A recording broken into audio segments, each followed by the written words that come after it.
Okay, dear, your life. Yes.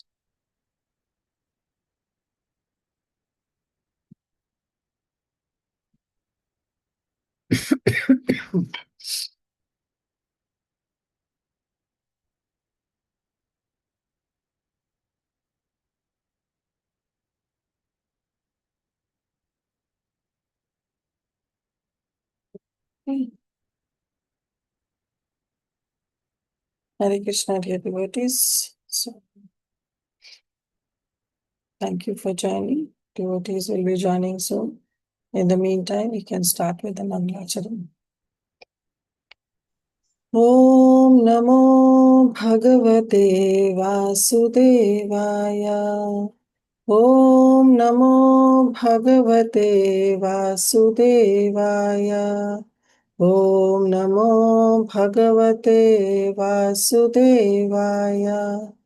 नारायणं नमस्कृत्यं नरं चैव नरोत्तमं देवीं सरस्वतीं व्यासं ततो जयमुदीरये नष्टप्रायेषु अभद्रेषु नित्यं भागवत सेवया भगवती उत्तमश्लोके भक्तिर्भवति नैष्ठिकी कृष्णाय वासुदेवाय देवकी नन्दनाय च नन्दगोपकुमाराय गोविन्दाय नमो नमः।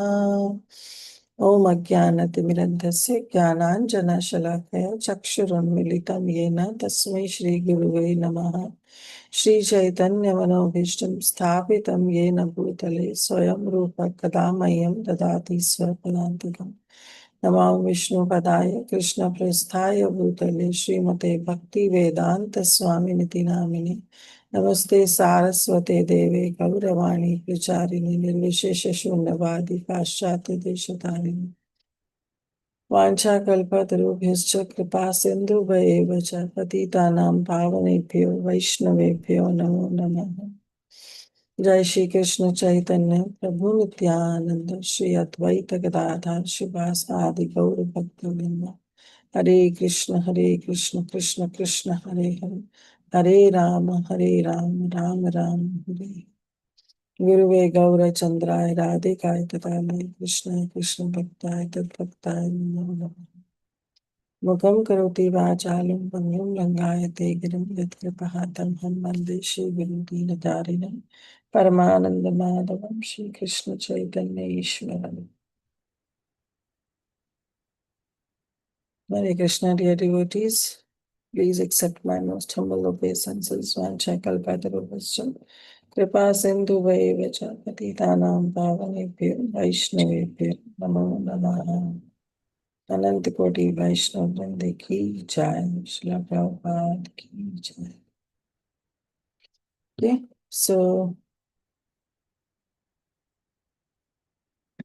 we are in Canto 2 now, and Canto 2 in chapter 1, where now our Sukadev Goswami has appeared on the scene. And Sukadev Goswami, when he appeared, then again, as we saw that Parikshit Maharaj put forward in the last canto, last chapter, how he has asked two questions about the occupation of a person in general and of one who is a dying man. And from this canto, chapter 1 onwards, Srila Sukadev Goswami congratulated Parikshit Maharaj and said, I really like the questions that you have asked. Why? Because it is beneficial for all kinds of people in this world. Because everyone is a dying man. We are dying at every moment. And then he explained what should be chanted, what shouldn't be chanted, what shouldn't be heard, and what shouldn't be remembered. And what is that? That how we should not be like a Grahamedi. Because Grahamedi, he simply wastes his time by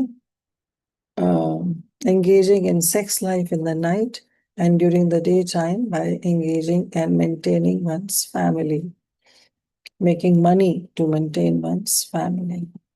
And then he says that Thus, he develops great faith in the fallible soldiers. So, Grahamedi, he has the faith in children, in spouse, and he lacks the faith in the Supreme Lord. So, therefore, he said, Tasmat Bharata Sarvatma Bhagavan Ishvaro Hari Shrotavya Kirtitavyascha Smartavyascha Etavyam. That what you have to chant is that you have to remember the Supreme Lord. Tasma, therefore, O Bharata, O son of, in the lineage, O Prithu, O Parikshit Maharaj, that you should always remember and hear and glorify the Supreme Lord. So, Shrotavya, Kirtitavya, Smartavya, three things he mentioned. And here he indicated the three types of bhakti also through three terms that we already saw. Then finally he said that this is how the highest perfection of life is. Whether you are following a karma yoga process, a jnana yoga process, or a ashtanga yoga process, ultimately the culmination or the perfection to achieve following any of the process culminates in bhakti. Because you cannot achieve perfection through karma yoga, because through karma, what is there that you will get heavenly planets? Bhakti is what is aspired. So, and for jnana yogis also merging into Brahman. For Ashtanga yogis is realization of Paramatma. But at the end, you have to remember the Supreme Lord. Ante Narayana Smritihi. So then, after explaining this, he talked about the result of hearing Srimad Bhagavatam. And that was the last verse, I think so, that we covered. Let me share my screen. Yes, this is verse number 10, where he says, That very Srimad Bhagavatam I shall recite before you. So because now what he said is, O saintly king, I was certainly situated perfectly, because now Sukdev Goswami was giving his own example. He's saying that I will not talk something just whimsical with my own speculation, but through my own example, because I was also one of the Brahmavadi. When I heard Srimad Bhagavatam from my father, then I realized the importance and the sweetness of Srimad Bhagavatam. So he's saying, I was also perfectly situated in transcendence. I was a Brahmavadi. Still, I was attracted by the delineation of the pastimes of the Lord, who is described in Uttama Shloka, the enlightened verses. Therefore, he says, that very Srimad Bhagavatam, which I learned from my father Srila Vyasadeva, now I will recite before you, because you are Mahapaurushika. You are the most sincere devotee of Lord Krishna. And one who gives full attention and respect of hearing Srimad Bhagavatam, he achieves unflinching faith in the Supreme Lord, who is Mukunda, the giver of salvation. Yasya Shraddhatamasu Syan Mukunde Mati Satihi. So there we ended. And now, from 11th verse onwards, we will continue from today's session.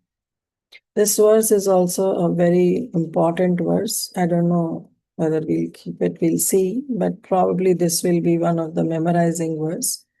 So we have to really, we can memorize this verse in the meantime, and then we'll recite and we'll spend some time on this verse, because this is very, very important verse. And Prabhupada has given also a very extensive purport on this verse. Okay? Etannirvidyamananam ichhatamakutho bhayam yoginam nipanirnitam harirnananukirtanam. So he's saying, O Nripa, O king, Nirnitam, this is the established truth. What is the established truth that Sukdev Goswami is now revealing to Parikshit Maharaj? He's saying, O Nripa, this is the decided truth that Nirvidyamananam, that those who are free from all material desires, means those who are completely free, but at the same time means they are devotees. Nirvidyamananam. and those who are ichhatam, those who are desirous. So he is categorizing three ways, like nirvidyamanana means those who are completely free from material desires, and ichhatam, those who are desirous of all sorts of material enjoyment. Now, third is akuto bhayam, means they are free from all doubts and fear. That is in relation to nirvidyamanana. They are akuto bhayam. They are free from all doubts and fear, and they are free from all material desires. Ichhatam are the karma yogis, means those who have desires of material enjoyment. And then third is the yogina. Yogina means those who are self-satisfied, those who are atmara. Any of these means those who are free from material desires, those who are desirous of some things, and those who are self-satisfied. For all of the three, the best way is to become fearless, to become akuto bhayam, and to achieve all success is Hare Namanu Kirtanam, is the chanting of the holy name. But does he says just Kirtanam? No, Nama Anu Kirtanam. This word Anu is important, where it means that you have to engage in the chanting of the holy name, but at the same time taking shelter of Guru, following in the process that our previous acharyas have left and walking on their path. So Anu means to follow. Follow whom? The previous acharyas. And how the process that they have laid down, walking on that process and chanting the holy name. So, Hare Namanu Kirtanam. Whether somebody is free from material desires, whether somebody has the material desires, or whether somebody is self-satisfied. After all, they all three have to engage in Hare Namanu Kirtanam in order to become Akutobhayam, which is free from all doubts and fear. Somebody can read that. Hare Krishna, translation by Srila Prabhupada. Jai Prabhupada. O King, constant chanting of the holy name of the Lord after the ways of great authorities is the doubtless and fearless way of success for all, including those who are free from all material desires, those who are desires of all material enjoyment, and also those who are self-satisfied by dint of transcendental knowledge. Thank you, Ratsi Gopi Mataji. So, very clearly, Prabhupada is mentioning that to become akuto bhayam, fearless and a way to achieve success, it's for all three. Those who are free from material desires, nirvidyamananam, those who are desirous of material enjoyments, ichhatam, and those who are self-satisfied, yoginam. But the point is that you have to engage in chanting the holy name of the Lord. So, the point is that here, yes, Sadamini Mataji, you have raised your hand. Mataji, I wanted to ask here, those who are desireless, does he refer to devotees, Mataji? Those who are desireless, no, he's referring to those who are in jnanis, you can say. But he's also devotees also. Nirvidyamananam, those who are free from all material desires. So in this case, yes, it's devotees. Because the jnanis, they also have the desire, and desire is of mukti. So that is also a desire. But here nirvidyamananam is specifically referring to devotees. Ichhatam refers to karma yogis, and yoginam refers to both, whether you can be a jnana yogi or you can be an ashtanga yogi. Because these yogis, they have certain desires. Jnanis, they have this desire to merge into impersonal Brahman, and the yogis also have a desire to see Paramatma in their heart. Okay, Prabhupada will elaborate. Let's read Prabhupada's purport. It's a very wonderful purport, and also Prabhupada is really explaining it so well, and we'll spend some time on this verse today. So, in the previous verse, Prabhupada says that in the previous verse, as Sukdev Goswami says, that you have to get attachment to Mukunda, right? This giver of salvation. So, there are different types of person who desire to attain success in different paths, varieties. Generally, the persons are materialistic, generally, prahayana, who desire to enjoy the fullest extent of material gratification because they want to enjoy, and at the same time, after death, they want to achieve the higher planetary system. Next to them are the transcendentalists who have attained perfect knowledge about the nature of material enjoyment, that this material enjoyment is worthless and it has not to be, that should be pursued upon.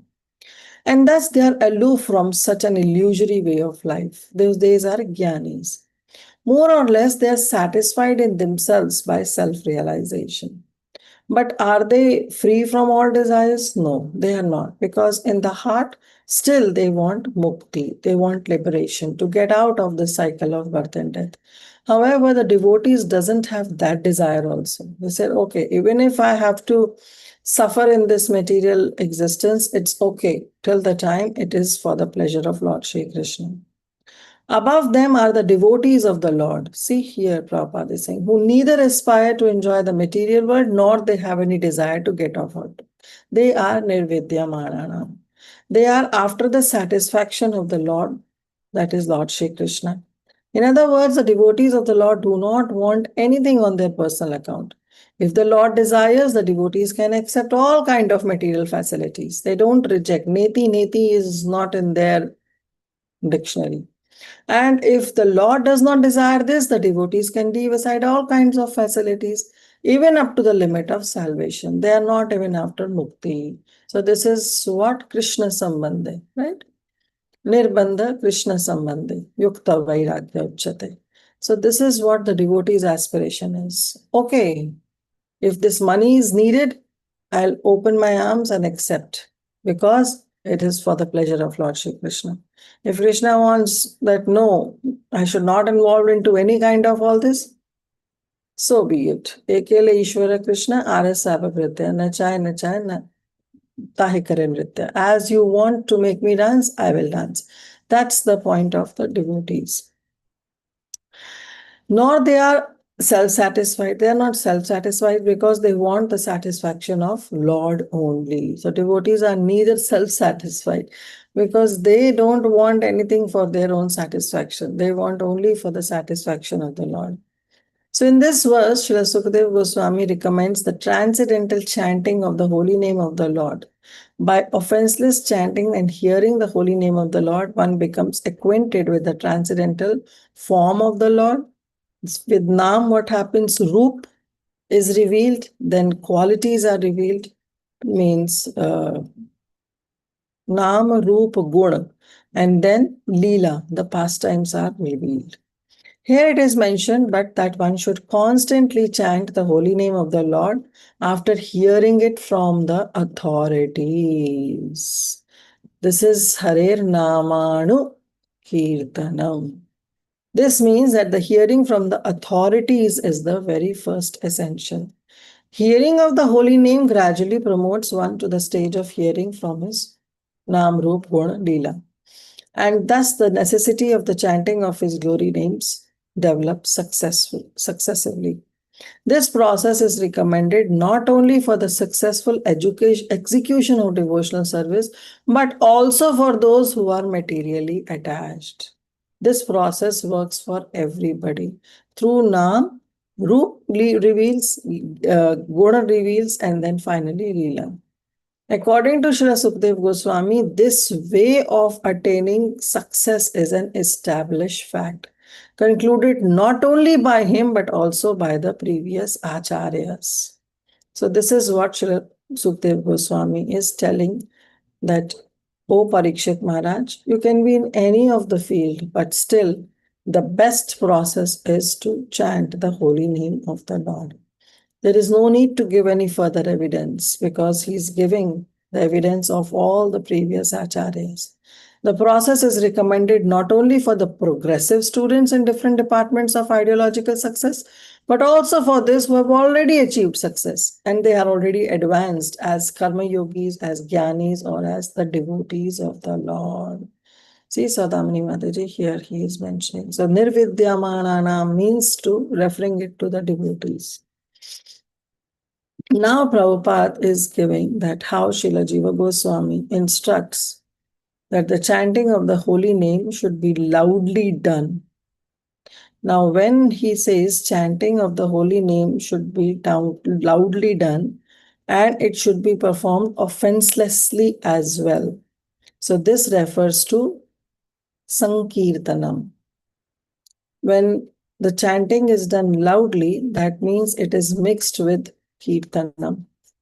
Okay, it is not our own japa, but it is actually kirtanam. That's what Srila Jiva Goswami is mentioning. But then how we have to do? We have to do it offenselessly. Okay. Coming back to verse. It should be performed offenselessly as well as recommended in the Padma Puran. So in Padma Puran by Srila Vyasadeva, it is mentioned the 10 offenses that one has to avoid in order to chant the holy name. Bahu janma kare yadi shravana kirtana tabutana paya krishna preme pada prema dhanat. So in Chaitanya Charitamrita also, Srila Krishnadas Kaviraj Goswami mentions Bahu janme yadi kare shravana kirtana. That for lifetime after lifetime, if somebody is performing this process of Shravanam and Kirtanam, Tabe Tanupaya Krishna Pade Premadhana, he will not achieve the highest perfection of achieving Krishna Prem till the time he is chanting with offenses. So the point is that you have to be completely chanting without any offenses. One can deliver from all offenses of the feet of the Lord by taking shelter of the holy name. But one cannot protect if one commits an offense at the feet of the holy name of the Lord. And such offenses are mentioned in the Padma Puran being 10 in number. So what are those offenses? Satam Ninda Namna Param Aparadham Vidharute. The first offense is Satam Ninda. That to blaspheme the devotees who have preached about the glories of the Supreme Lord. Holy name, who is identical with Krishna, will never tolerate such blasphemous activities. Satam Ninda Namna Parama Aparadha Vitanute. Vitanute means it has been explained, it has been described that Satam Ninda, Ninda of the devotees, is the very first, is the Namna Paramaparad. It is the biggest offense. And that offense is Satam Ninda, and it should be avoided. Yata khyatim yatam katham tu sahate tadvirgraham.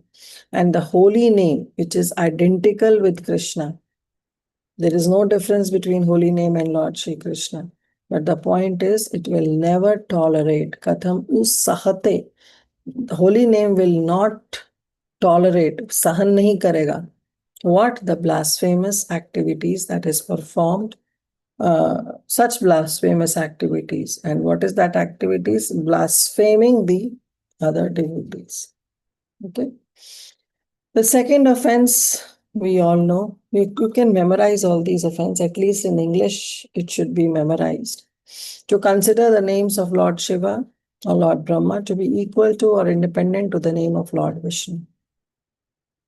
So this is Shivasya Shri Vishnu Gunadi Sakalam Dhiyamanam Pashyatsa Khalu Harinam Hitakara.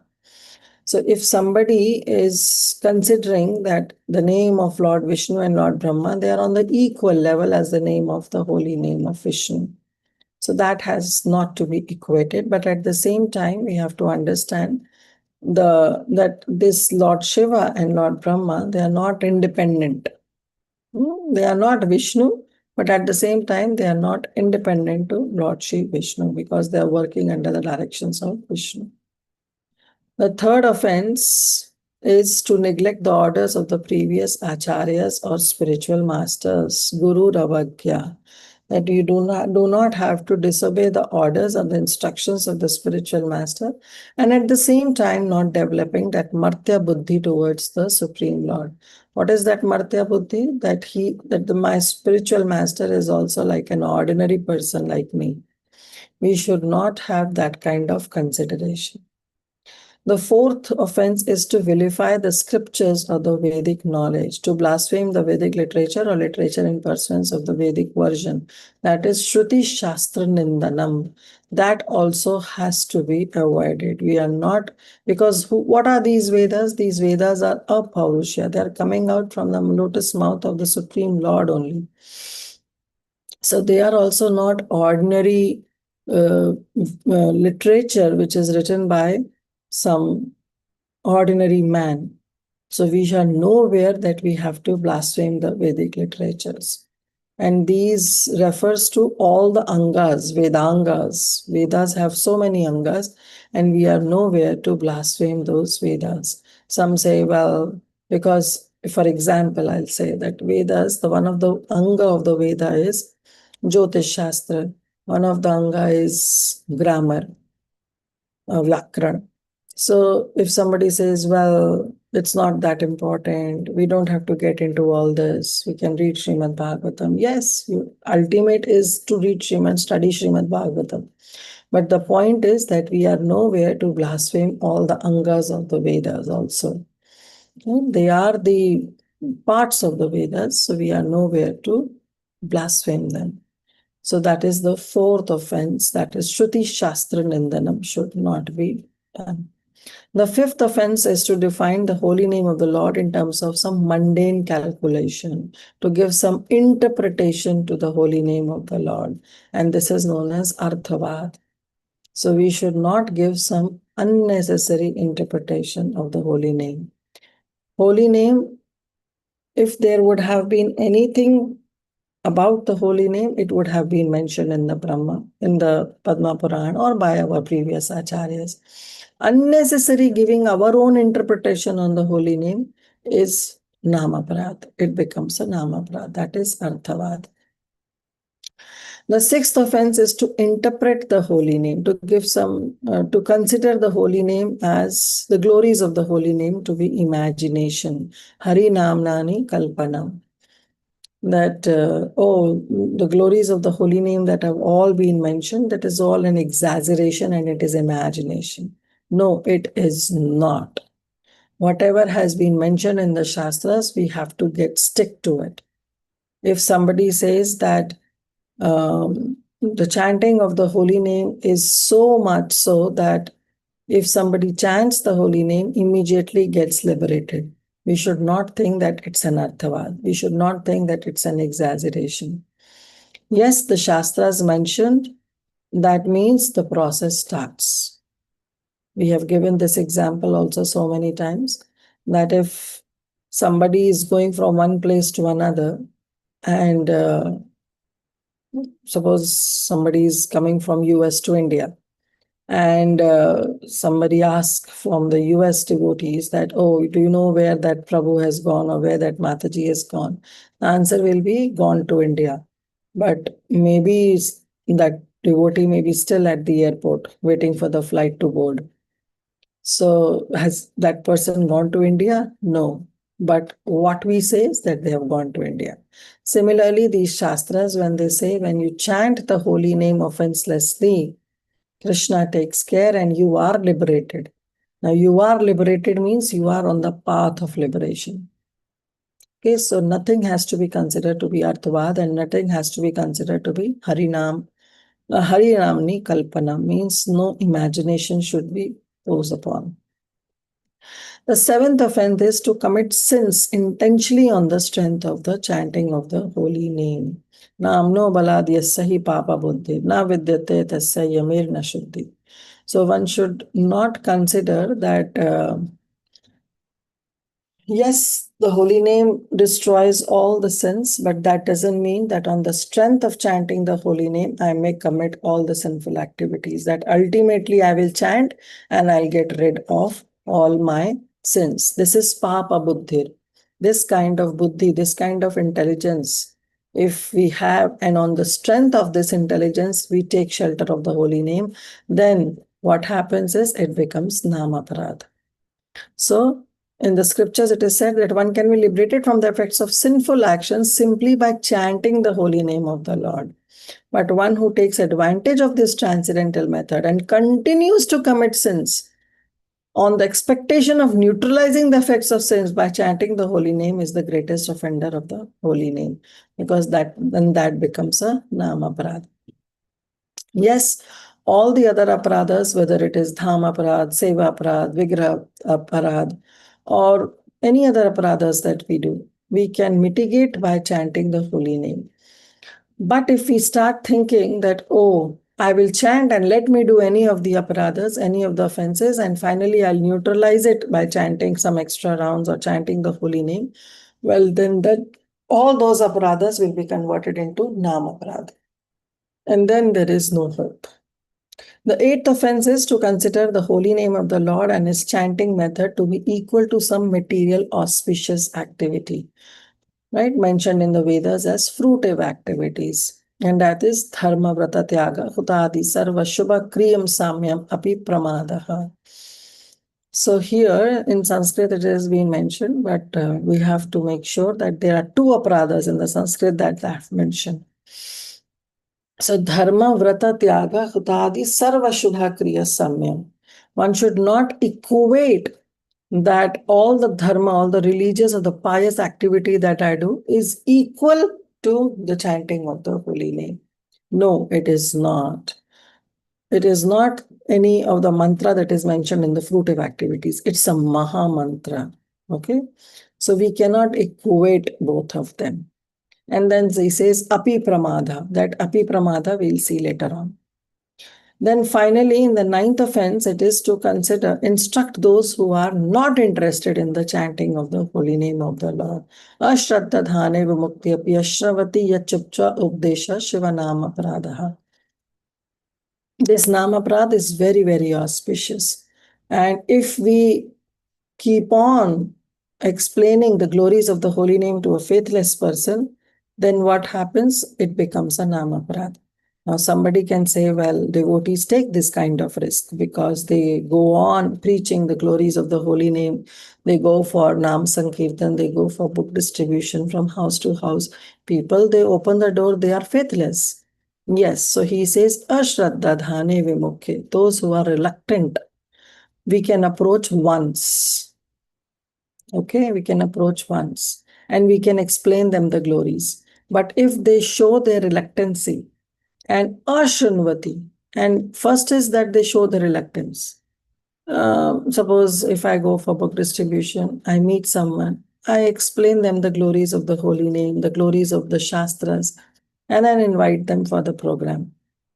And they are ashraddhadhana, they are faithless, right? And now they don't want to, they heard what I said and they ignored. So the devotees, what they do is they'll approach next time. Next time when they approach this person, just a follow-up thing that, oh, we came to you, we explained to you, we invited you, you didn't show up, kindly again do it. Try to come on the Sunday program, Sunday feast program. So now what is happening is ashrinvanti. They are not even bothered to hear whatever we are saying. They are simply ignoring us. So at that time, he says that please stop. One time risk you can take when they are ashraddhadhani, when they are faithless, then you can tell once. But when they come to the next level of ashanvanti, means now they are not ready to hear what we say.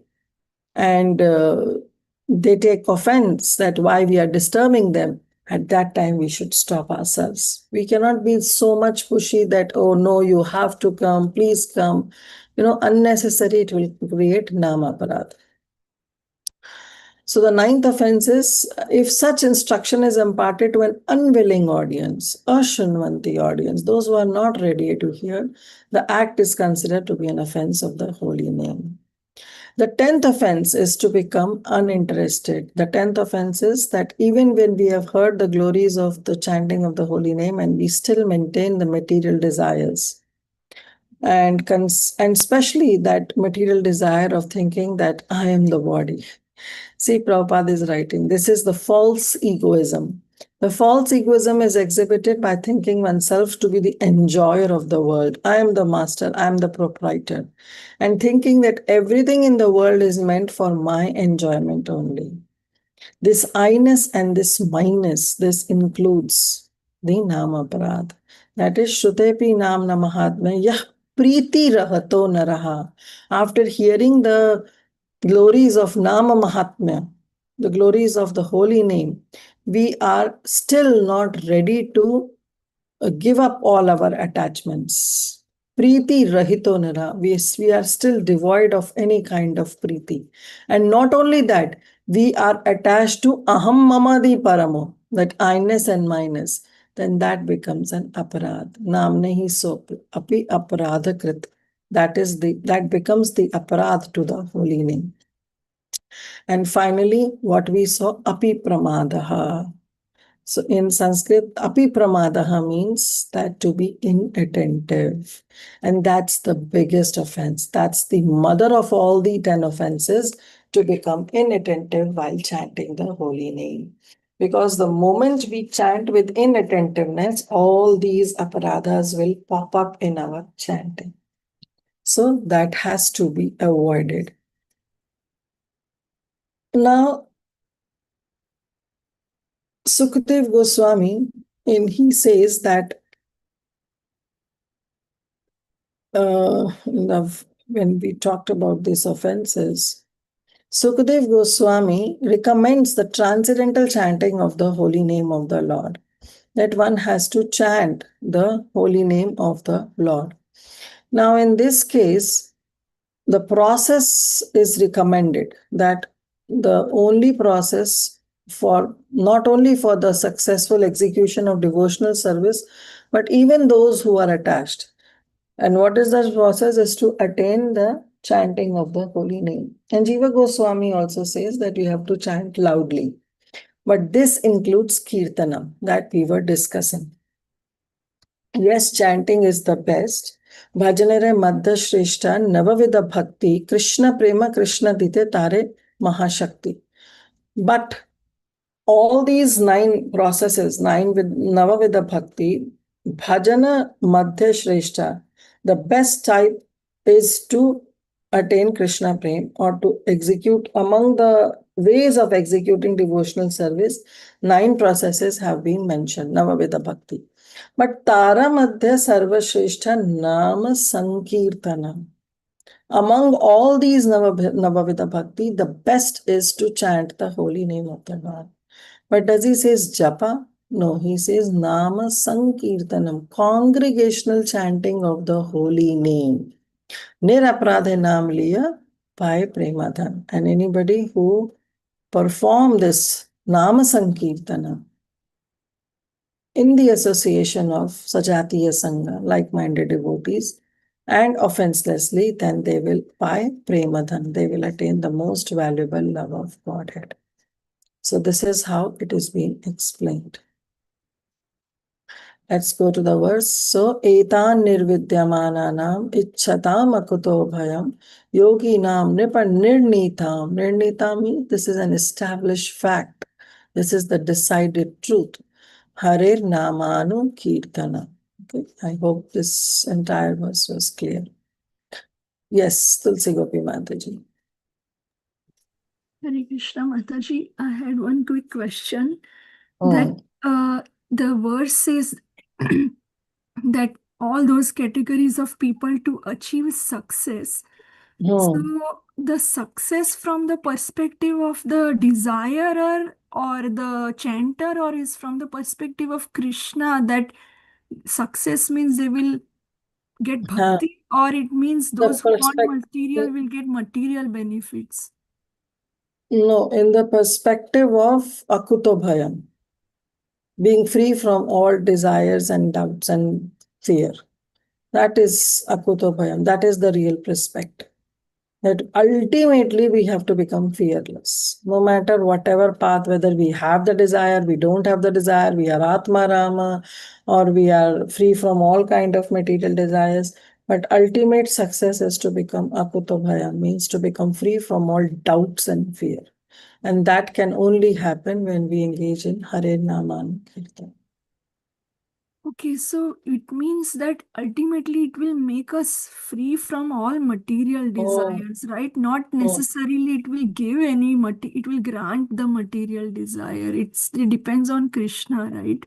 If he wants to. Ultimately, it is, as Prabhupada has mentioned in the purport, that ultimately it will lead us to the satisfaction or the pleasure of Lord Sri Krishna. Our satisfaction, our pleasure will always take a back seat. Okay, but we will We will not, probably. we will not have even the desire to go to Golok Vrindavan. Even that desire will take a back seat. Because if Krishna doesn't want me to come there and Krishna wants me to serve here in this material world, then even in spite of understanding the futility of this world, in spite of understanding that so many sufferings are there in this material world, still the devotee will accept because that pleases Krishna. So Yes. we'll reach to that level. Hope that helps. Yes. Yes, Mataji. I mean, of 1 or 2, I think like 2 years ago, I had in one class, I just heard somebody asking something, and it was said that holy name is also Nam Chintamani. So be careful if you have material desires, it might grant that, but your goal is not to be. So I was worried that if it should, the material desire should go away, not that we our desires increase, because if it's Nam Chintamani and it keeps granting that, then it's a distraction, right? So it Of should. course, it's a distraction. So, again, yes, as you heard in the class by whosoever, it is actually right that the holy name is Namachintamani and it will grant anything that you want. It has been said the 3 stages of Nam, like we have Nam Aparad, that is offensive stage, then Nam Abhas, which gives only the semblance of the holy name, and finally the Shuddha Nam. So if somebody is chanting with Nam Aparad, the holy name is so pure that it will give you mukti, bhukti.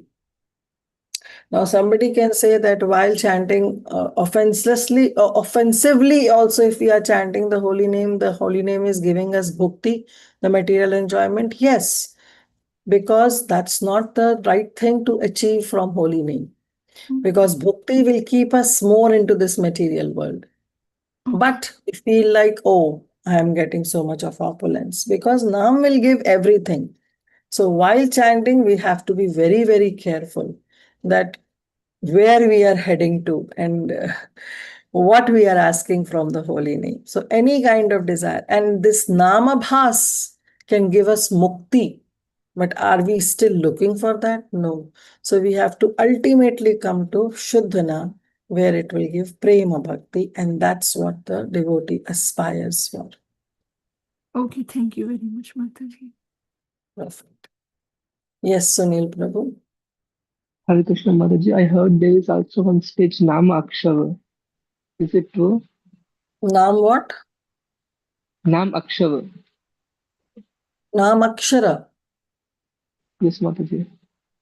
What is Nam Akshara? The syllable of the In holy that we are name. just yeah, in that we are just chanting, but it's not the holy name actually. No idea, Prabhu. I cannot say anything about this. Okay, so thank you. This is what our Jiva Goswami is recommending in the purport, what Prabhupada is quoting, and also Sukadev Goswami says that one has to perform the chanting of the holy name to become Akuto Bhayam, to get free from all kind of doubts and fears. Moving ahead, text 12.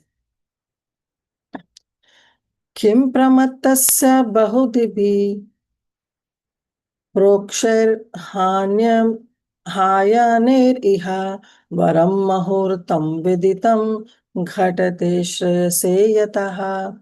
So now he's asking, he's Suta Goswami is putting a rhetorical question in front of Parikshit Maharaj. Kim pramatasya bahudi prokshir hanyar iha.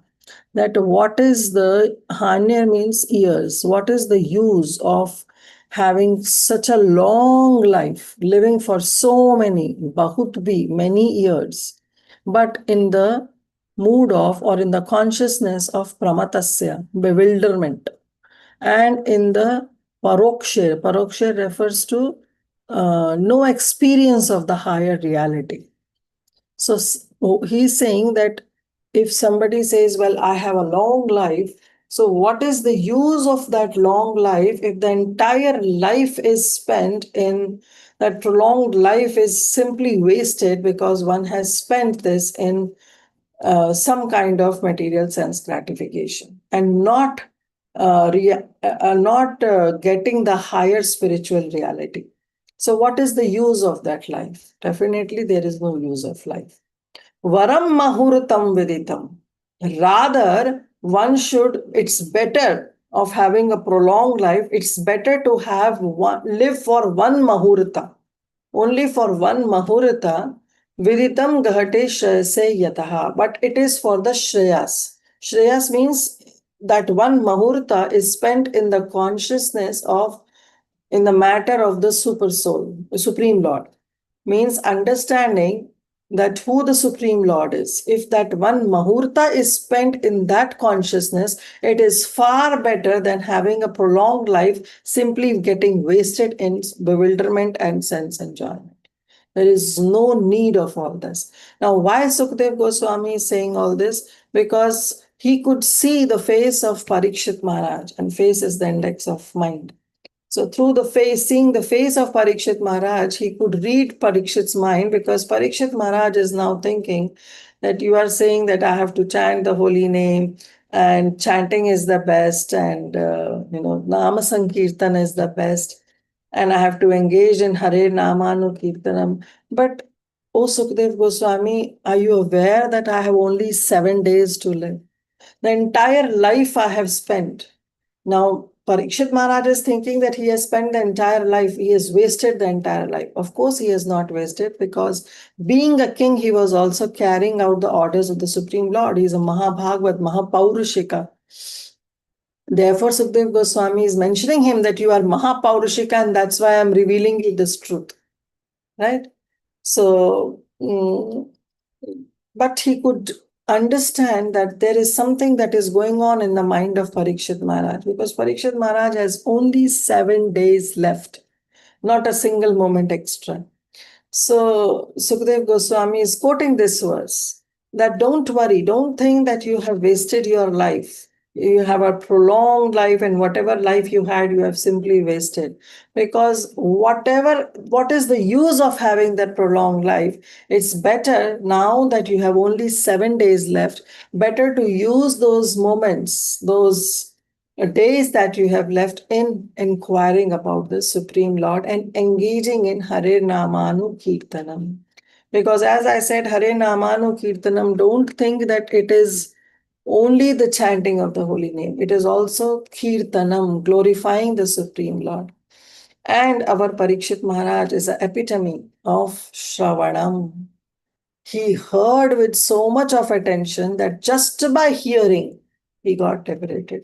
And Sukadev Goswami was so engrossed in Kirtanam that 7 days and 7 nights, what he was doing? He was glorifying the Supreme Lord. He was doing Kirtanam. He was glorifying the Supreme Lord. So he's saying better to have just one moment, but that moment should be Shreyase, should be in the matter of the supreme interest. Only then it is that one Mahurat is better than such a long life that a person can have. Somebody can read translation. Hare Krishna Mataji, Pranam. I can read. Yeah, Translation yeah. by Srila Prabhupada. Srila Prabhupada ki jai. What is the value of a prolonged life which is wasted, inexperienced by years in this world? Better a moment of full consciousness, because that gives one a start in searching after his supreme interest. Hare Krishna. So one can make that moment. Thank you, Madhuram. One can make that one moment, one Mahurta also, Krishna conscious and make efforts for one's spiritual life. And oh Parikshit, you are so fortunate. You don't have one Mahurta, but you have 7 days now. So Srila Sukadeva Goswami instructed Parikshit Maharaj about the importance of chanting the holy name of the Lord by every progressive gentleman in order to encourage the king. See, now he's giving encouragement to the king because this king, this Parikshit, has only 7 days remaining. So Srila Sukadeva Goswami asserted that there is no use of living hundreds of years without the knowledge and the problems of life. Better to live for a moment with full consciousness of the supreme interest to be fulfilled. The supreme interest of life is eternal. It is Satchit Ananda. It is eternal, full, knowledgeable, and blissful. Those who are bewildered by the external features of the material world, they are engaged in animal propensities of life, that is, eating, drinking, and being merry type of life, and simply wasting their lives by the unseen passing away of valuable years. They don't think that this human form of life is so rare. They are, see how Prabhupada is writing, wasting their lives by the unseen passing of the valuable years. They don't realize that they have spent so many years into all this sense gratification. What is the use? This human form of life is so rare and we are simply wasting these valuable years. We should know in perfect consciousness that the human life is bestowed upon the conditioned soul for what? To achieve the spiritual success. And the easiest possible way to attain this is to engage in chanting the holy name of the Lord. So then he goes on and explains that since no one is more powerful, no one's name can be as powerful as that of the Lord. By chanting the holy name, one can derive all the stipulated energy synchronized from all the sources. Therefore, one should not equalize the Supreme Lord holy name with any other name. So Prabhupada is again paraphrasing the 10 offenses in just one line. The point is that one should utilize one's life in glorifying the holy name of the Lord without any offense. This is the most important. Unnecessary, don't get into all these kinds of offenses. There is no need, no use. Be to your own self. Think about your own spiritual life instead of commenting on others' spiritual life. And focus on your own sadhana instead of other sadhana. Your own bhajan, that is more important. Okay, and be attentive while we are doing japa, while we are doing any of the 9 processes of devotional service. We have to do it wholeheartedly with attentiveness. Now here, after talking about this, after encouraging Parikshit Maharaj to have one moment which is better than the prolonged life, because they may have prolonged life, but they have not used that life in understanding their spiritual interest. They have simply wasted. Now to this, Parikshit Maharaj again get a doubt. You are saying one Mahurta? Do you have any example to state that in one Mahurta somebody can become Krishna consciousness? Do you have any example to state? So this is just Parikshit Maharaj's thought process that is going on in his mind. And Srila Sukadeva Goswami, he understood that Parikshit Maharaj is developing that doubt that one Mahurta is enough to become Krishna consciousness. How can you say that? And to this, Srila Sukadeva Goswami quotes the example of Khatvanga Maharaj. Khatvango nama rajarshi jnatve vattam ihayusha mahurtat sarvamutsujya gatavan abhayam harim. He says, yes, there was a saintly king, Raj Rishi, whose name was Khatvanga. And he knows that what is the perfection of one's life, what is to be needed in order to be successful in one's life. So he was left with only Mahurta. He was left with only one Mahurta when he came to know And as soon as he came to know Sarvam Utsrijya, he gave up everything. He renounced everything. And then what he took? Gatavan Abhayam Hari. He took shelter of the fearless Lord Hari. He immediately took shelter. So this is what Sukadev Goswami is saying, is telling the story of Khatvanga Maharaj, that how Khatvanga Maharaj, he was on the side of the Devatas, and on behalf of the Devatas, he was fighting with the demons. And while he was fighting, after that fight was successful. The Devatas were very, very pleased, and then they requested Khatvanga Maharaj to ask a benediction. Now, Khatvanga Maharaj could have asked anything, but he knew the perfection of one's life. He knew that what is, see, second line it says, Nyatve Vatam Ihayusha. He was knowledgeable that what is to be done in one's life. What is the perfection of one's life? He was knowledgeable. So, therefore, when he was given this benediction to ask anything, he immediately thought, how should I perfect my life? I have been fighting for the Devatas in this heavenly planet. And now is the time that I need to know that what is the perfection of my life. So he asked only one question, that, O Devatas, O demigods, if you are really pleased and if you want to give me benediction, tell me how much more I have to live. How much life is left? And they answered that you have only one Mahurata, you have only one moment to live.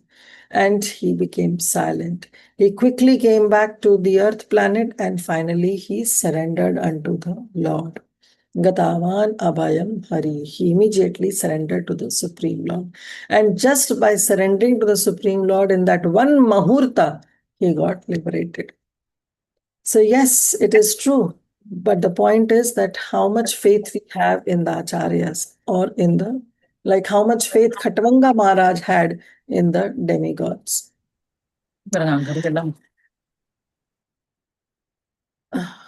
So, here comes our Sukhdev Goswami is telling to Parikshit Maharaj that one Mahurta is enough, and you are 7 days, you are so lucky. So Prabhupada, I was talking about Prabhupada also, that somebody asked Prabhupada, you can see that video is there on YouTube, when Prabhupada was being asked by the devotee that, oh Prabhupada, is it possible for me to achieve, to be perfect in Krishna consciousness in this lifetime? How much time does it take to become Krishna consciousness, fully Krishna conscious? And Prabhupada says, it takes only a minute, 1 minute. It takes only 1 minute to become Krishna consciousness. Yes, your consciousness can be, like how much time does it take for us when we joined Krishna consciousness? If I'll talk about me, what I was in my life before Krishna consciousness and after Krishna consciousness. But what brought that change? We see that, oh, gradually I started picking up chanting, gradually I started doing devotional service. But that 1 minute was enough when my heart got changed. After all, that transformation has to happen in our heart. And that happens only that one Mahurta, 1 minute only, 1 moment only, where we decide that from here onwards, I'm going to leave everything. No sense gratification. I'm not going to eat meat. I'm give up non-veg. I'll give up onion garlic. I'll give up tea, coffee. I'll give up everything. And I'll chant the holy name. Actually, it takes 1 minute, but then it's a gradual process that how much we purify ourselves by doing all these devotional activities. So somebody can read translation. Hare Krishna Mataji. The saintly King Khatvanga, after being informed that the duration of his life would be only a moment more, at once freed himself from all material activities and took shelter of the supreme safety, the personality of Godhead. Hare Krishna. Thank you. So Prabhupada is quoting about Khatvanga Maharaj. Let's read. A fully responsible man should always be conscious of the prime duty of the present human form of life. And this is the all in all in the purport that Prabhupada wants to say. Gagar mein sagar bharna, in Hindi we say. So just in one line, he has sent the real message of Krishna consciousness. A fully responsible man should always be conscious of the prime duty of the present human form of life. And what is the prime duty of the human form of life is to engage in the process of bhakti. Apratihata, ahituki bhakti. One has to get. That is the supreme parama dharma. That is the prime duty of the human form of life. To engage ourselves in the shelter, in the devotional service, to take shelter of the lotus feet of the Lord and to engage in the devotional service of the Lord. The activities to meet the immediate necessities of material life are not everything. How long you can go through? Every day there will be a need that arises in this material existence. Keep on satisfying one need after another, after another, after another, and the whole life will be wasted. One should always be alert in his duty of attainment of the best situation in the next life. So, just like we can have no control over our present life, no control whatsoever.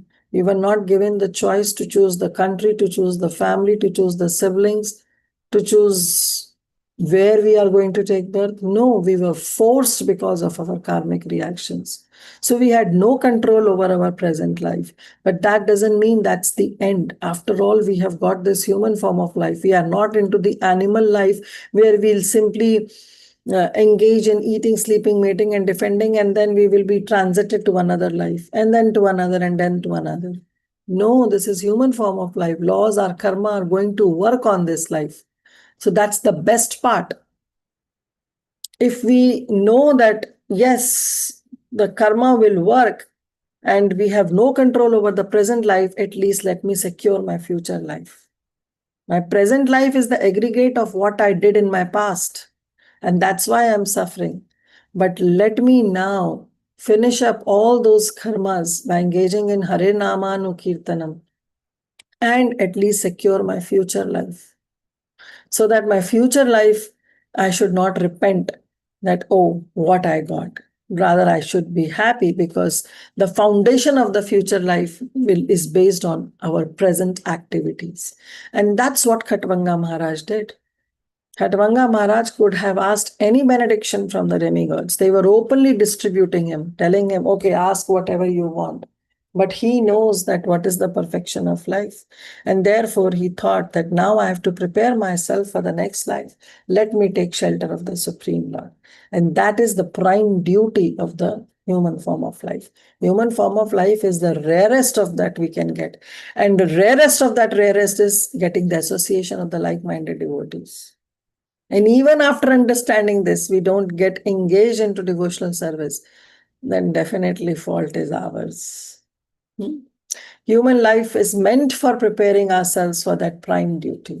Animal life doesn't give this opportunity where that they can think that, okay, now intelligence is there in the animalistic life also.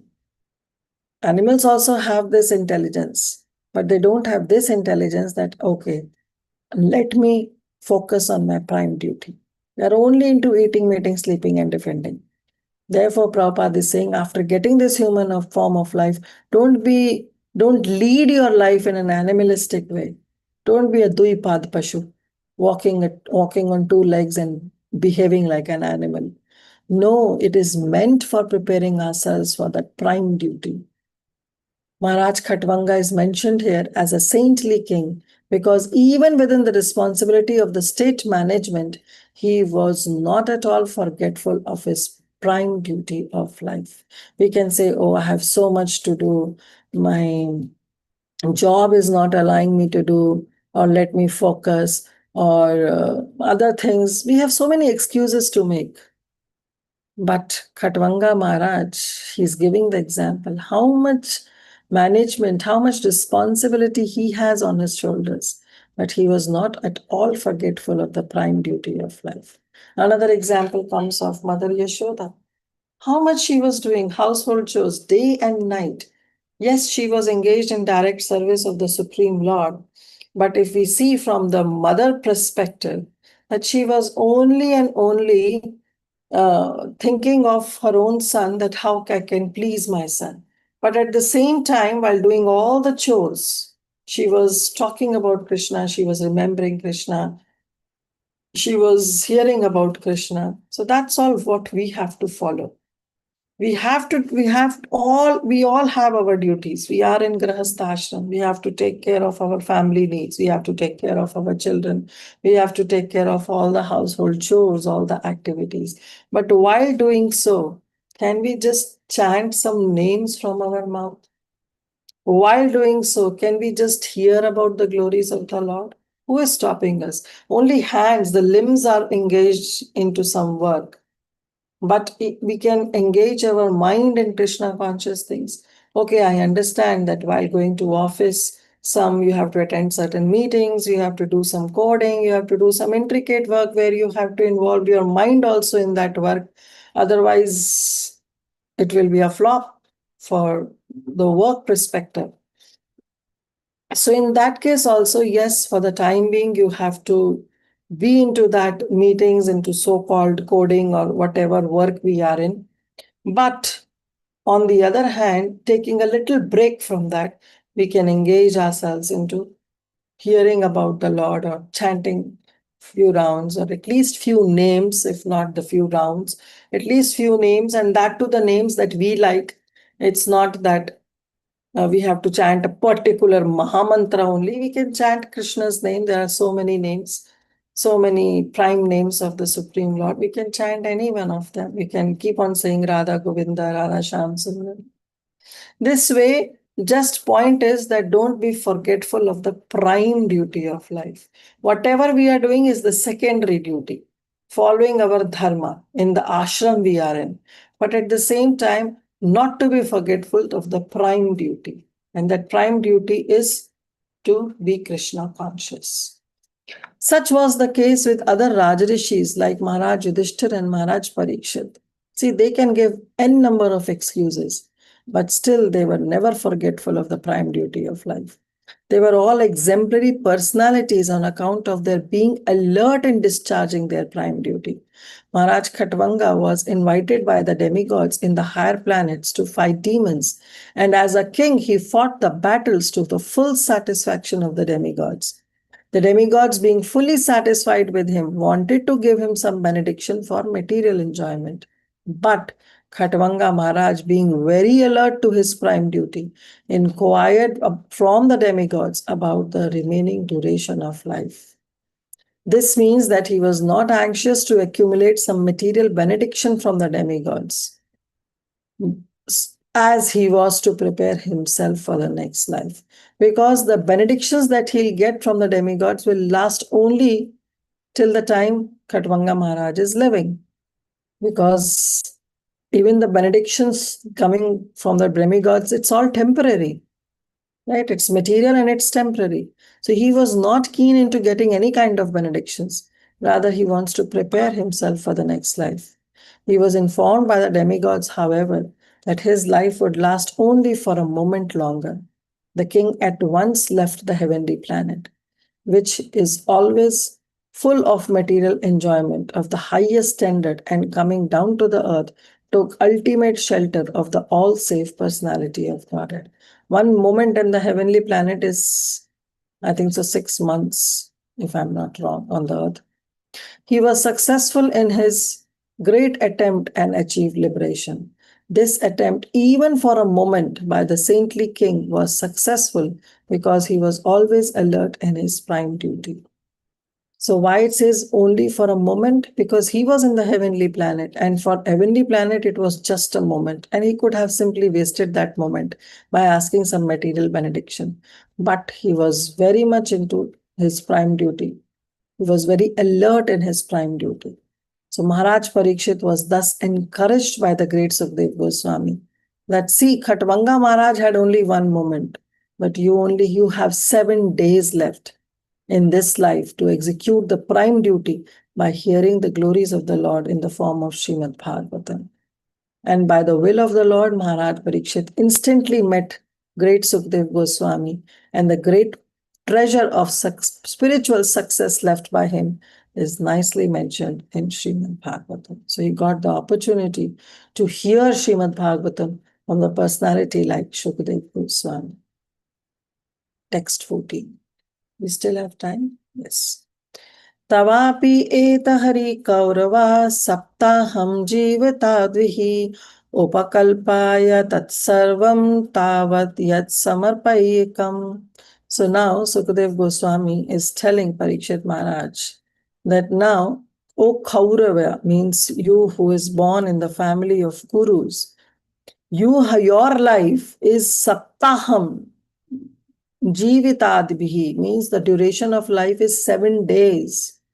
So therefore, what you should do is, you should do something needful to fulfill the purpose of your next life.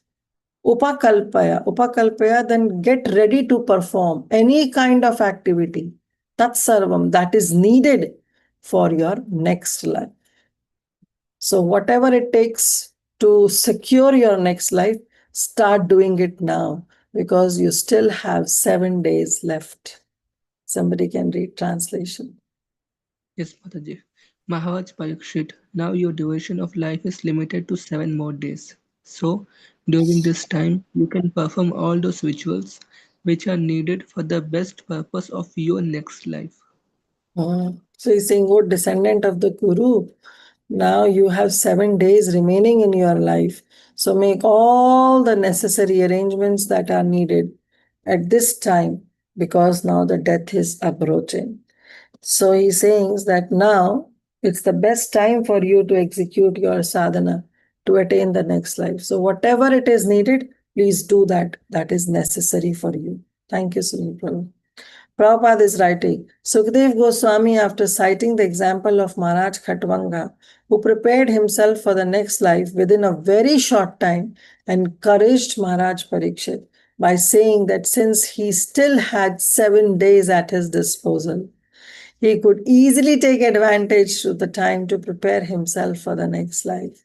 Indirectly, Sukadeva Goswami told Maharaj Parikshit that he should immediately take shelter of the sound vibration, sound representation of the Lord for the 7 days still remaining in the duration of his life, and thus get himself liberated.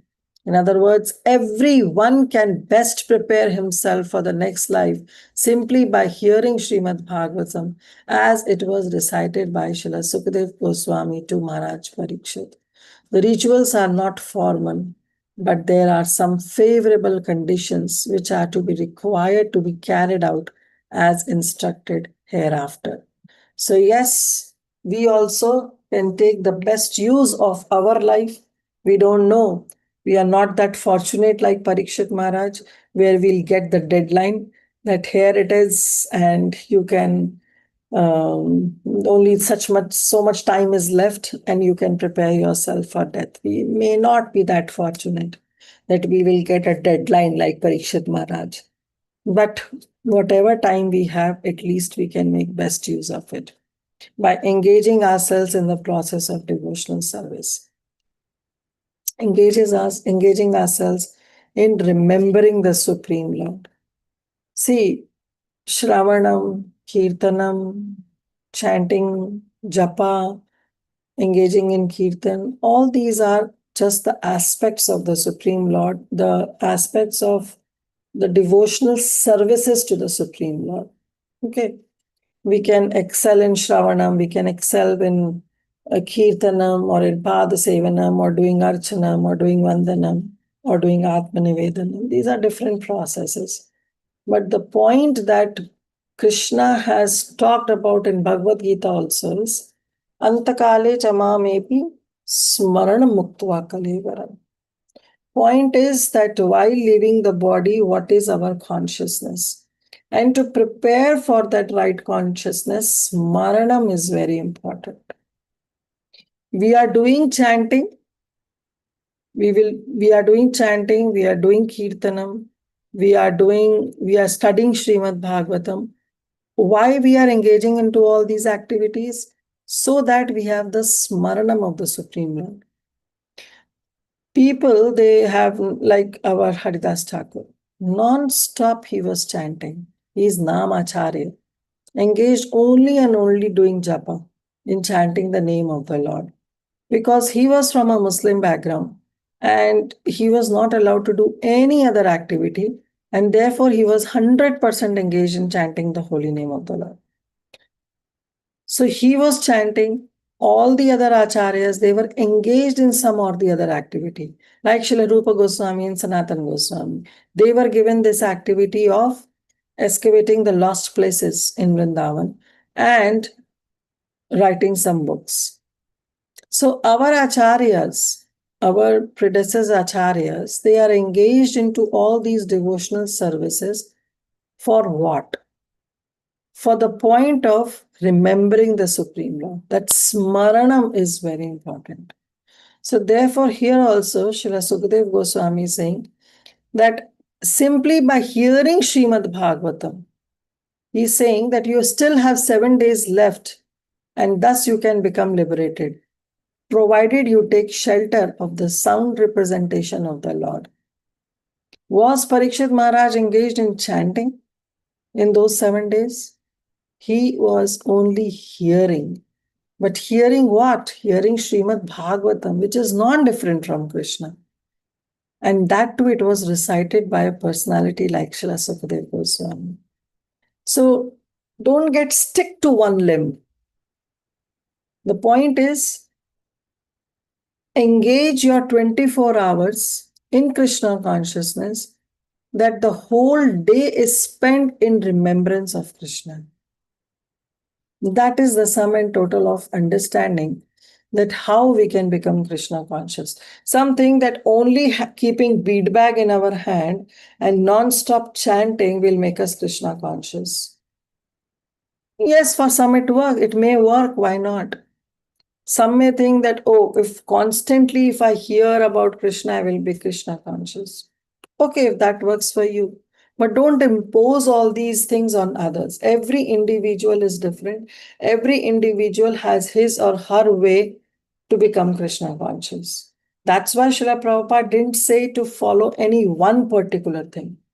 The only thing that even Krishna mentions is Antakale chamamepi smaran muktva kalevara.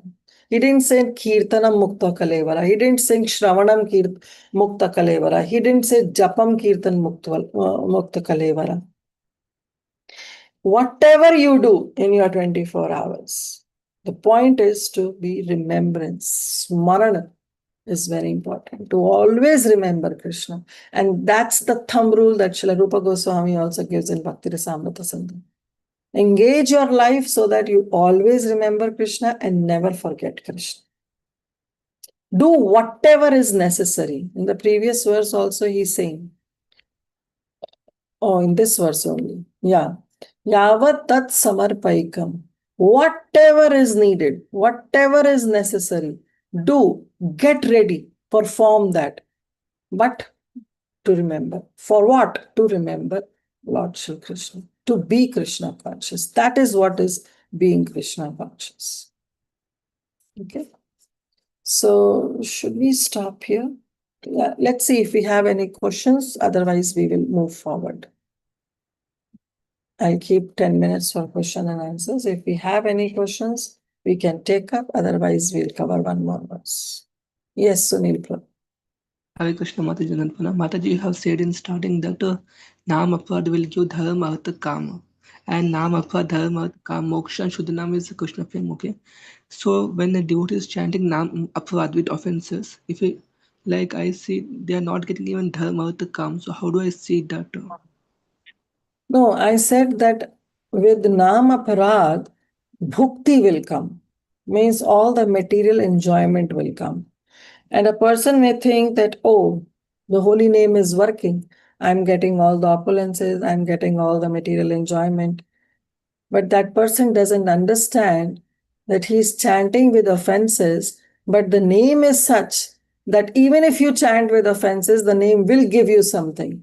So materially, the name will give you all the opulences, but mind it that getting all that opulences is entangling us further in this material world, which is not the real aim of chanting the holy name.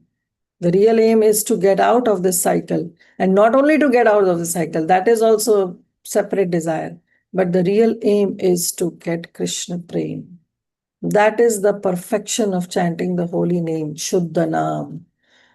So we have to understand in that way that it will not give dharma, but it will give us artha. It will give us material opulence, but that material opulence is going to further bind us into this material world. So therefore, when we chant, we should be very, very mindful that for what we are chanting for Krishna Prem. Whether that Krishna Prem I'll get in this world, in heavenly planets, in Swargaloka, in Narakloka, doesn't matter. Wherever Krishna keeps me, but the point is that Krishna should bestow me with Krishna Prem. That's how we have to understand. Yes, Mataji, but I see devotees who are chanting Nam Aprad. They said, I'm not even getting bhakti, material enjoyment. So how do I see that? They are not getting bhakti. Yes, Mataji. So that means it's the biggest namaprad that is being happening. And that is Parama Aparad, that is Vaishnavananda. So first of all, Prabhu, we should not see others chanting, how they are chanting, whether it is with offenses or without offenses. Even if whatever state they are chanting, we are nobody to judge. We are not their spiritual masters. Whether they are chanting with offenses or without offenses, the equation is between them and their spiritual master and Krishna. We have to see our own bhajan, where we are doing it, how we are doing it, and be very, very particular about that while we are chanting, we are not committing any offenses. Others are getting what or they are not getting, we don't know. We don't know the level of them, that in what mood they are chanting. We don't know. So let's not talk about others' things, but yes, for ourselves, be mindful that at least I don't want to chant where I get any kind of bhakti or mukti, or I aspire to get for bhakti or mukti. Rather, I should chant in a way where Krishna only bestows Krishna prema on me. That's all I can say. Yes, Mataji. Thank you so much, Mataji. Yes, Tulsi Gopi Mataji. Mataji, one of the category of Nam Aprad is inattentive chanting. What is the another example of Nam Aprad? Another example of Namaprad? Yeah, how could we do Nam Aprad, or what we can avoid to avoid Nam Aprad? I'm wondering, like, okay, chanting attentively is the solution for inattentive chanting. But what else is the solution for Nam? Everything else, all the Namapradas that we have discussed, that we don't have to doubt the words of scriptures. Whatever is there in the scriptures, we are not supposed to doubt. We don't have to blaspheme the Vaishnavas. We don't have to maintain those material attachments. We don't have to give our own interpretation on the holy name. So all the 10 aparadhas, we have to be very mindful. But api pramadaha, the last one, that is being inattentive, is actually called the mother of all the offenses. Why? Because if we are inattentive, our mind will keep thinking about others. Oh, about that Vaishnava, that Vaishnavi, or what is there in the scriptures? Why devotees don't worship Lord Shiva? Why do they ignore or disrespect the demigods? All these things will pop up in our chanting. I don't know, at least for me, while I'm chanting, all the list of the things will come up. So my to-do list, right? So the point is that the more attentive we are in the chanting, the more focus will be only on the holy name and will not be distracted from the external world. So therefore, that is known as the mother of all offenses. But at the same time, we have to remember all these 10 offenses and be very, very mindful that we don't indulge into being into or doing some offenses against the holy name. Be very, very mindful. Yes, Tulsi Gopi Mataji. Okay, so that the first aparad is actually Vaishnava aparad, or it's both, like blaspheming. Isn't that Vaishnava aparad also? Yeah, that's a Vaishnava aparad only, right? So, Hati Matta aparad. so then it's still considered Nam aparad, or it's included in Nam aparad? Like, No, that Vaishnava aparad, he's saying that when we commit this Vaishnava aparad, what does it says? If I say the Sanskrit, Satam Ninda Nama Parama Aparadham Vitanute. It's the Parama Aparad. So as I said, that other aparadhas that we commit, ultimately it will be converted into Nama Aparad. Right? okay.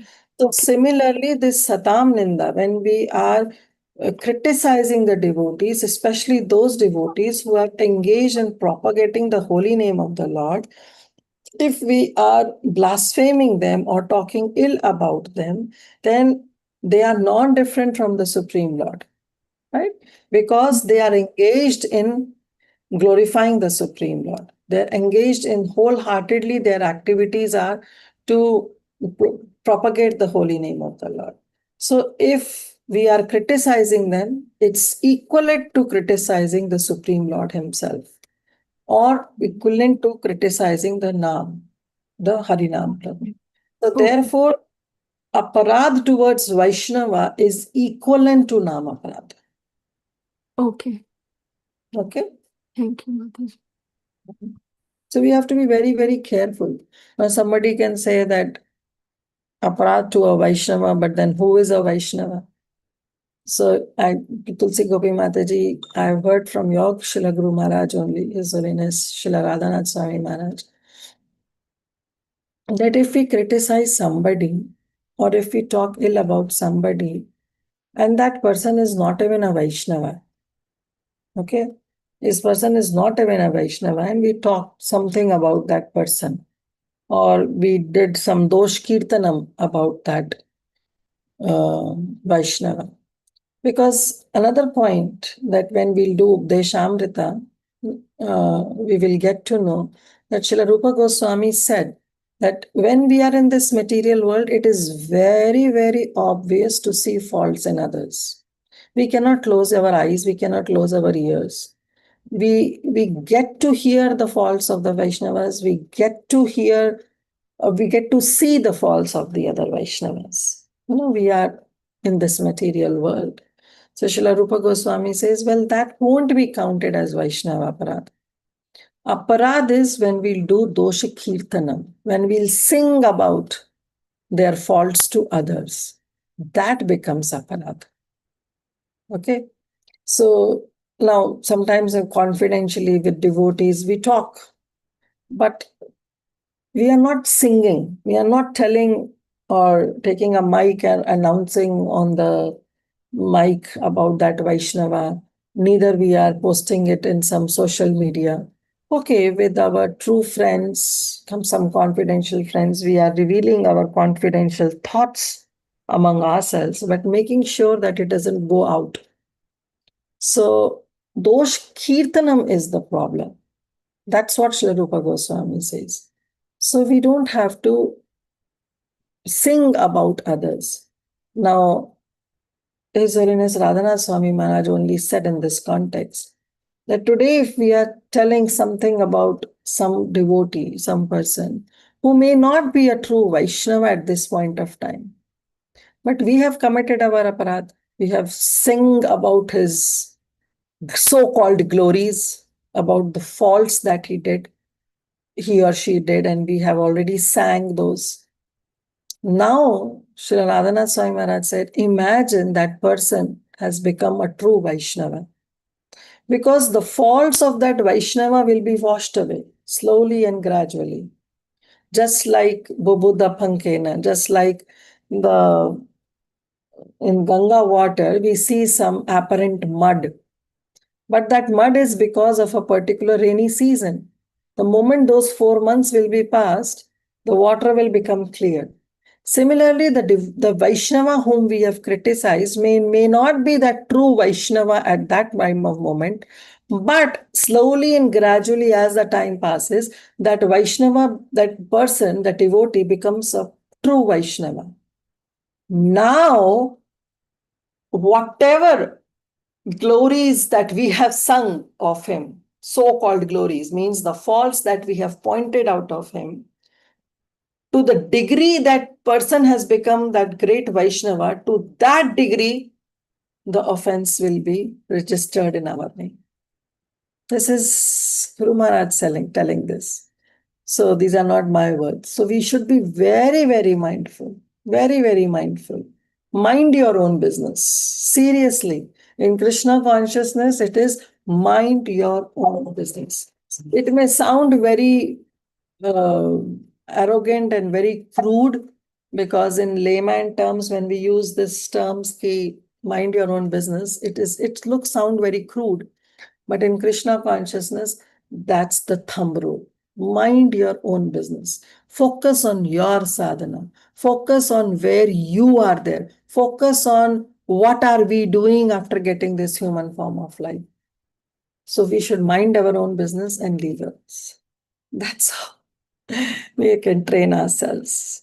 Yes. Yes, Mataji, thank you. Thank you. Your question, while answering, I was remembering my own life, that what am I doing? Am I also doing what I'm saying? So thanks to you, Mataji, that you asked such a question, and while answering your question, I was introspecting my own life. So that's going to help me also. So thank you. Thank you, Mataji. Basically, I asked because sometimes I feel if I have any reversals, is it because of some past karma or because of aparadha? So I'm like afraid of aparadha, that okay, what I did in past some lives that I don't know. But I hope I want to be careful for. Thank you. Yeah, this dilemma even I have. Sometimes when the suffering comes, the immediate thought process is, have I committed any aparadha against someone, or any namaparad I have done, or it's because of my own karmas. So there is no black and white answer for it. Even I don't get till today. But the point is that, okay, Krishna, whatever it is now, I surrender unto you. You have to take care. And keep introspecting your own life. And if we have committed, feel like that, oh, I have committed against someone, there is no harm in asking forgiveness. That will clear our baggage only. And if any other namaparad had happened, surrender unto Krishna and chant the holy name, do Nam Sankirtan. Nam Sankirtan, congregational chanting of the holy name, chanting loudly, will definitely clear all our sinful reactions. So we can engage into all those activities and ask for forgiveness from Krishna and make sure not to repeat. That is most important. Yes, Mataji, and one more quick question I had, that Bhagavad Gita talks about japa, yajnanam japa yajñosmi, and satatam kirtayanto mam. But Mm. Mahaprabhu talks about Sankirtan. So did Krishna deliberately leave Sankirtan and talk Kirtan? And why is Sankirtan more like, why does the Lord enjoy Sankirtan more congregational than Kirtan? I was wondering. Yeah, so because when we are in the association of the devotees, like even I had this question, and when I asked, it is said that sometimes when we are involved in Kirtan, our consciousness may not be on that level. But when we are in the Sankirtan, when we are in the association of devotees, first of all, no other thought will pop in, because we are in the association of devotees and somebody else's purity may rub on us. Okay, So Mataji. Krishna will see that, okay, some pure devotee is there in that association. So with that, even we will get benefit. So this is how Sankirtan is very important. Then when we do it in the association of like-minded devotees. Yes, Mataji. Thank you very much. Yes, Sunil Prabhu.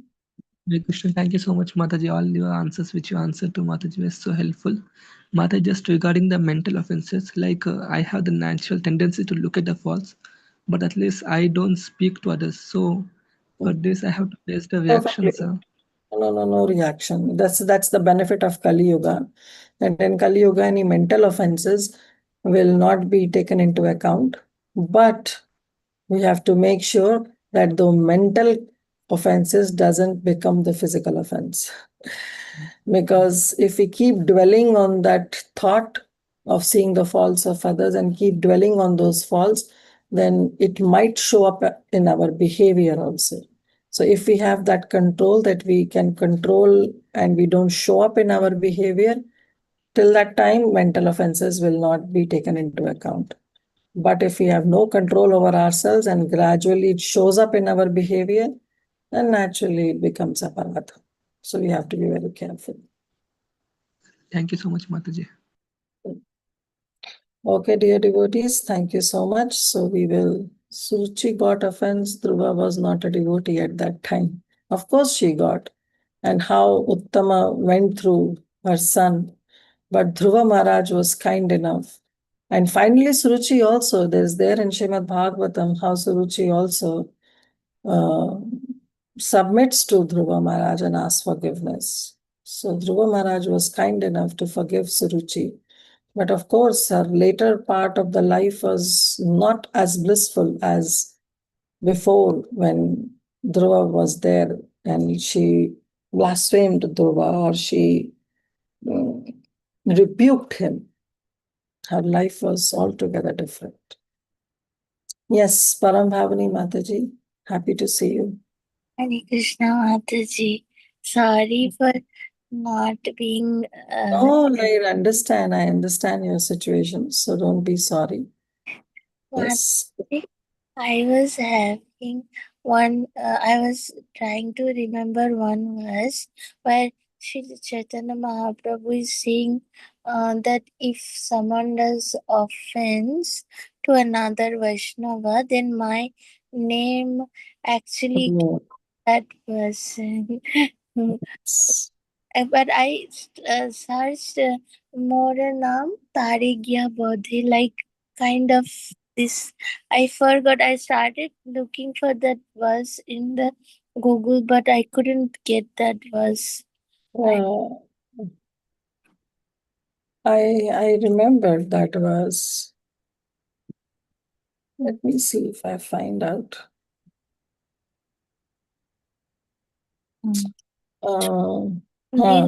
Yeah, I got it. It is from Chaitanya Bhagavat. Ye amara dasera sakrit ninda kare. If my servant blaspheme any devotee, then mora nama kalpataru samharata harit. And my name, which is a wish-fulfilling holy name, will also destroy. That's the verse you are looking for? Yes, Mataji. Can you please give me the number? It is Chaitanya Bhagavat, Madhya Khanda, chapter 19, verse 209. Okay, Mataji. Thank you so much. Madhya Khanda, chapter 19, verse 209. ए हमारा दासेरा सकृत निंदा करे मोरा नाम कल्पतरु संहारत हरे. Mataji, can you send that verse in chat box? Yes, Mataji. Oh. Param Bhavani, you are doing it? Yes, Mataji. Thank you. Madhya Khanda, chapter 19, verse 209. Chaitanya Bhagavat, not Chaitanya Charitamrita. Yes, Mataji. Okay, dear devotees, thank you all so much. Thank you for your association. We will stop here and see you next Thursday. And we'll start from verse number 15. वाञ्छाकल्पतरुभ्यश्च कृपा सिन्धुभैव च पतितानां पावनेभ्यो वैष्णवेभ्यो नमो नमः. अनंत कोटि वैष्णव वृंद की जय. श्रील प्रभुपाद की जय. ग्रंथराज श्रीमद् भागवतम की जय. गौर भक्त वृंद की जय. Glories to our assembled Vaishnavas. Hare Krishna, ending the call. Hare. You Mataji. Hare Krishna. Hare Krishna.